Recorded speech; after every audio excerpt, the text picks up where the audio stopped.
Buongiorno Indonesia. Selamat pagi teman-teman semuanya. Saat ini saya dan Alessio sedang berada di suatu tempat.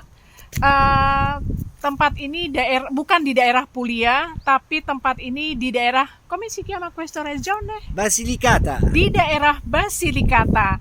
Dan kami berada di sebuah tempel atau kuil kuno, warisan Yunani kuno, namanya kuil Hera atau come si dice? Come si chiama? Tavole palatine, da non confondere con le patatine. Namanya tavole palatine, kata Alessio jangan keliru, bukan patatine. Kalau patatine itu keripik kentang. Nah, kami sedang jalan-jalan ke tempat ini dan kami punya cerita tentang tempat ini. Ceritanya seperti apa?